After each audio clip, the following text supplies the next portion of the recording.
Le Seigneur soit avec vous. Évangile de Jésus-Christ selon saint Luc.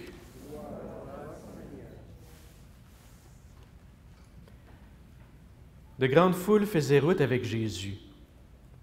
Il se retourna et leur dit, « Si quelqu'un vient à moi sans me préférer à son père, sa mère, sa femme, ses enfants, ses frères, ses sœurs, et même à sa propre vie, il ne peut pas être mon disciple.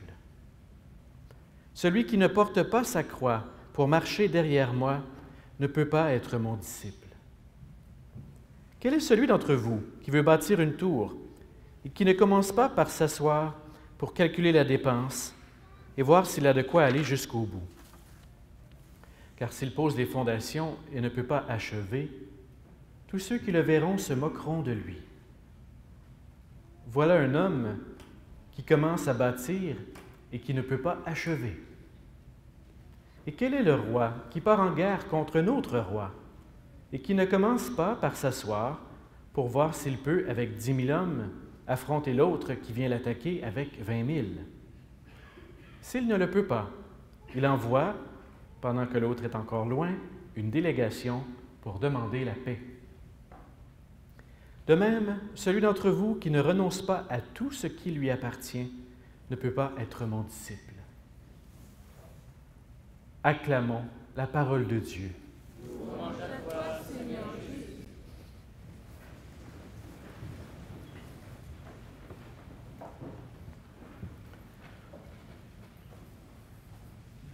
Alors j'intitule ce soir mon homélie « La grande stratégie ».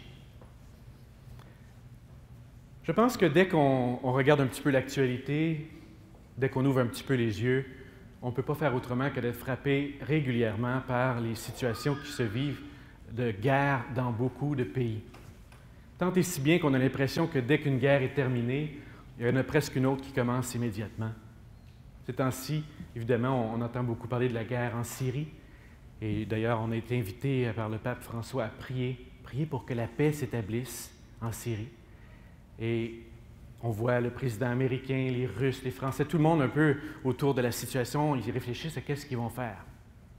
Et là, on a un évangile où Jésus nous sert une parabole un peu étonnante, la deuxième, dont je vais plus parler, où on est devant une situation de guerre là aussi.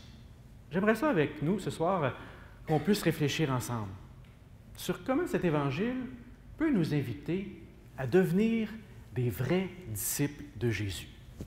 Peut-être que ça va aussi, par le fait même, nous faire réfléchir aux enjeux de la guerre. On verra. Alors, la situation commence de manière un peu étonnante. Vous avez, dans le récit de Luc, Jésus qui marche et il y a une grande foule qui le suit. Ça n'arrive pas souvent, hein? Une grande foule. Et l'évangéliste Luc nous dit que Jésus, se retournant, parle à la foule. Ça veut dire qu'il est en avant, il marche. Je ne sais pas, j'imagine Jésus qui est en avant, puis il entend tous les gens qui parlent en arrière. Et là, il se retourne pour leur parler. Il aurait pu être extrêmement heureux, se dire « Bravo, je suis content de voir que le message commence à porter du fruit, que les gens commencent à embarquer. » En fait, on dirait plutôt que Jésus, il leur fait une petite douche froide. Hein? On dirait qu'il veut amener les gens à se réveiller. Il pose de très sérieuses questions à la foule. Voulez-vous vraiment être mes disciples? Voulez-vous vraiment me suivre? C'est comme si Jésus il disait aux gens, est-ce que c'est la foule que vous suivez ou est-ce que c'est moi? Je pense que parfois, on fait juste suivre la foule. Et surtout quand il y a bien du monde. On aime ça, hein? On se laisse entraîner. Tout le monde est dans la même direction. On a un sentiment de « Ah, ben je suis comme les autres. » On a une certaine confirmation, je ne suis pas tout seul. On a besoin de ça de temps en temps. Mais là, Jésus, il s'adresse aux gens de la foule, puis il leur dit, attends un petit peu. Là, je ne veux pas juste des gens anonymes dans une foule, je veux que chacun se pose des questions. Être mon disciple, ce n'est pas juste une émotion facile. Ce n'est pas juste qu'on va suivre qu'est-ce qui se passe, puis qu'est-ce qui est bon, puis c'est tout. Ce n'est pas juste qu'on est entraîné par l'élan. Être mon disciple va t'amener à faire des choix. Là-dessus, on dirait que Jésus, il va amener la foule à faire un déplacement important. Je fais une petite parenthèse ici. Vous ne le savez peut-être pas, moi, je m'intéresse depuis très, très longtemps à des jeux de stratégie. Quand j'étais jeune, très jeune, j'ai commencé à jouer aux échecs. Et après ça, un jeu chinois qu'on appelle le Go. Et je trouve ça très intéressant, la mentalité sur la réflexion stratégique. Je fais un petit résumé ici. On parle de la tactique, la stratégie et la grande stratégie. La tactique, c'est lorsqu'on est dans le combat, on est dans le cœur de la situation, c'est les soldats qui se battent entre eux autres. Souvent, on est dans une époque de survie. La stratégie, c'est les généraux qui, de manière un peu plus distante, ont un recul sur les enjeux. Est-ce qu'on mène le bon combat? On doit choisir ces combats. On réfléchit aux moyens qu'on va y arriver. On entre dans une réflexion beaucoup plus profonde et beaucoup plus solide. Là-dessus, il y aurait des livres et des livres sur les stratégies militaires. Je ne prends pas le temps de vous parler de ça ce soir. Et la grande stratégie, c'était finalement, c'est réservé aux politiciens, aux chefs d'État. C'est plus que la guerre. Finalement, la guerre, ce n'est pas une fin en soi. C'est le bien de l'État, etc. Je pense qu'on peut même appliquer ça à une réflexion sur notre vie. Quand on est dans la tactique, on est pris dans le quotidien. On réfléchit, par exemple, il y en a peut-être qui le font en ce moment, là, qu'est-ce que je vais manger tantôt? Il y en a peut-être qui sont en train de préparer leur agenda de la semaine, là, qui je vais rencontrer. Des fois, on est pris dans le quotidien. On est comme soumis aux événements. On est dans la tactique. Si on monte d'un niveau, bien là, on a nos listes des choses à faire. On a nos agendas. On cherche à organiser notre vie. Et je pense que déjà là, on est moins soumis juste au courant des événements.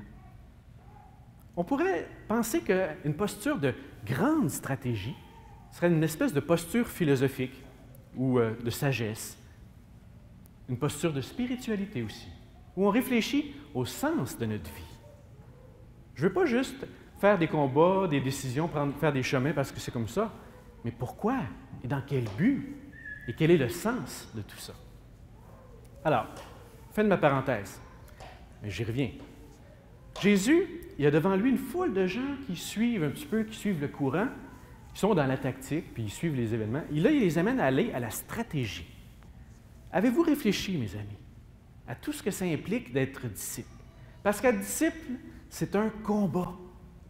Et Jésus a deux paraboles très étonnantes. Celui qui veut construire une tour, est-ce qu'il y a assez d'argent pour le terminer? Et la deuxième sur laquelle je veux plus mettre l'accent, c'est ce roi qui va faire la guerre. Est-ce qu'il y a une armée assez forte pour remporter la victoire? On pourrait dire que les conclusions, c'est du bon sens, finalement. Réfléchis, sois réaliste, sois conscient des enjeux. Tu veux bien mener ta vie. Tu veux être heureux. Réfléchis à ta vie. Sois conscient des combats que tu auras à mener. Jésus, il dit qu'on n'aura pas de victoire si on n'a pas réfléchi. Il n'y a rien de pire de commencer quelque chose puis pas le finir. Et Jésus va nous montrer 3 ennemis qu'on aura à combattre. Parce que le combat dont il est question ici, c'est un combat spirituel.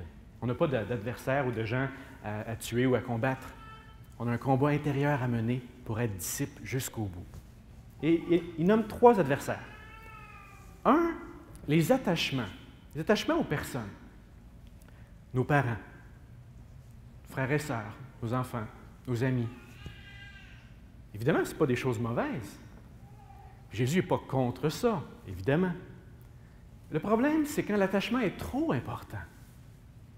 Est-ce que je laisse des personnes prendre trop de place dans mon cœur? Si tu veux être disciple de Jésus, est-ce que tu es libre face à tes proches? Jésus, on va le voir tout au long de sa propre vie, il dégage une profonde liberté, même envers sa famille. Alors, l'attachement trop fort à des personnes, c'est un combat qu'on aura à mener. L'autre, il termine l'Évangile ce soir là-dessus, c'est tous nos attachements, je dirais, au bien matériel. Le combat de nos insécurités. C'est dur de rester libre. Alors, on se réfugie dans toutes sortes de patentes, de choses, pour se trouver un encadrement, une sécurité. On peut même en être encombré. Jésus nous dit que si on veut être disciple, on va avoir à travailler pour être libre dans nos attachements à nos biens. Puis le 3e adversaire, peut-être le plus coriace, c'est notre ego. Jésus dit, est-ce que tu vas me préférer même à toi-même?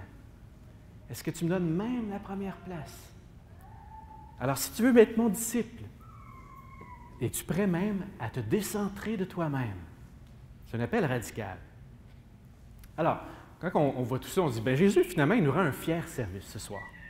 Il nous dit, vous voulez être mes disciples? Voici les adversaires, voici le combat. Moi, je me serais attendu à ce qu'ils disent à la foule, alors maintenant, on est prêt? Allons-y, on avance. Mais au lieu de ça, Jésus, il dit, peut-être qu'on ne réussira pas le combat. Peut-être que l'adversaire est trop fort. Ça me surprend un peu quand même. Hein, il dit, si l'adversaire est trop fort, ben, envoie un émissaire, fais la paix avec lui. C'est drôle, mais en lisant cet extrait-là de l'Évangile, j'ai trouvé un lien avec des grands classiques de la stratégie. Je pense à l'art de la guerre de Sun Tzu ou Clausewitz au 19e siècle.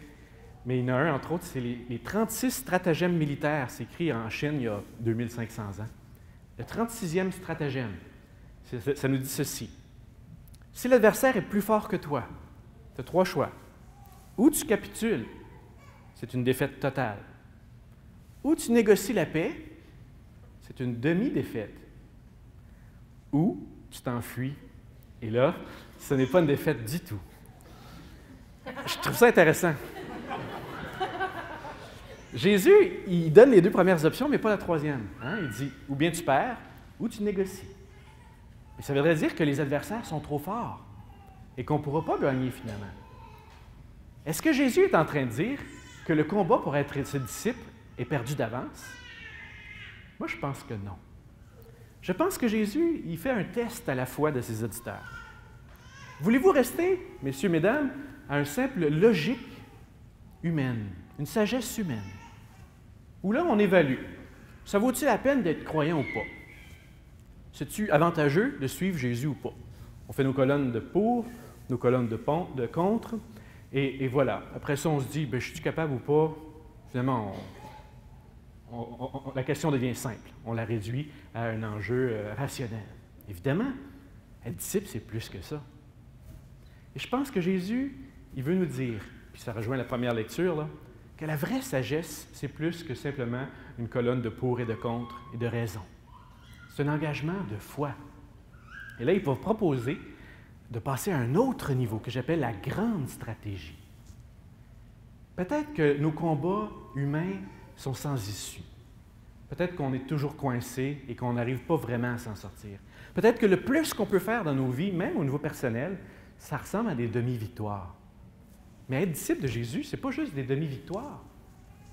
Quel est le chemin pour aller à la pleine victoire? Jésus, il nous le laisse deviner, puis je l'ai mis ici en ombré à l'arrière, c'est la grande stratégie de Dieu, c'est la croix. Et la vraie victoire, elle est obtenue non pas par la puissance et la force humaine, mais par l'union au Christ. Et je crois, moi, que Jésus, il nous montre un vrai chemin. Un vrai chemin. C'est ce qu'il montrait aux gens, à la foule. Est-ce que tu es prêt à me préférer? Préférer Jésus. Voilà le chemin qui va faire qu'on va être disciple ou non. Ce soir,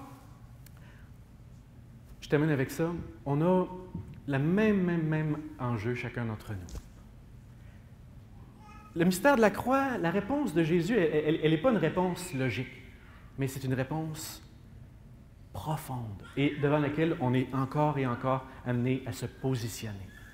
Cherchons pas, je dirais, à avoir toutes les réponses faciles dans notre vie, mais tournons-nous, suivons le Christ, suivons-le jusqu'au bout. Veux-tu être mes disciples? Voulez-vous être mes disciples? C'est la question, veux-tu être mon disciple? C'est la question que Jésus nous pose ce soir. Eh bien, ce n'est pas juste de suivre l'émotion, c'est de réfléchir aux enjeux. C'est de prendre conscience du défi que ça va représenter. Mais en même temps, prendre conscience que tu n'y arriveras pas par toi-même. Suis-moi, dit Jésus. Ensemble, en allant jusqu'au bout, il y a un chemin qui va s'ouvrir pour toi aussi. Mon souhait dans cette Eucharistie, donc, c'est qu'on puisse devenir des vrais disciples, qu'on puisse avoir accès, nous aussi, comme Jésus, au don de la vraie liberté.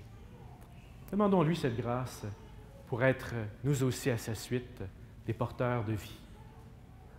Amen. Amen. En fait, j'aurais une deuxième conclusion à mon homélie.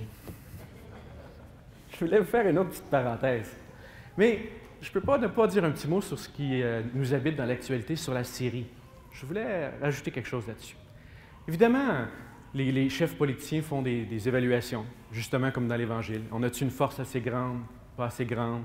Les Russes, les Américains, les Français, les Syriens, tout le monde s'implique dans tout ça. Mais nous, comme disciples, je pense qu'on est appelés à avoir un regard différent, un regard croyant. Et le pape François y invite à prier pour la paix. La guerre n'est jamais une solution. Et je pense que comme chrétiens, on doit être fondamentalement pour la paix. Il y a des fois, il y a des occasions où la guerre peut être nécessaire.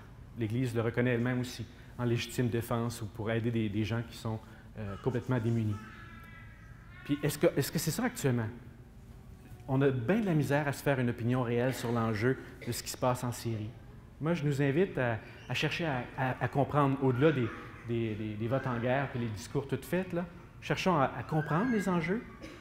Surtout, prions pour que le meilleur arrive dans tout ça. Puis soyons des artisans de paix. Peut-être qu'on ne peut pas faire la différence en Syrie actuellement, mais au moins faisons la différence dans nos vies. Soyons des artisans de paix dans nos familles, dans nos milieux de travail. Amen? Et là, je n'ai pas de troisième conclusion.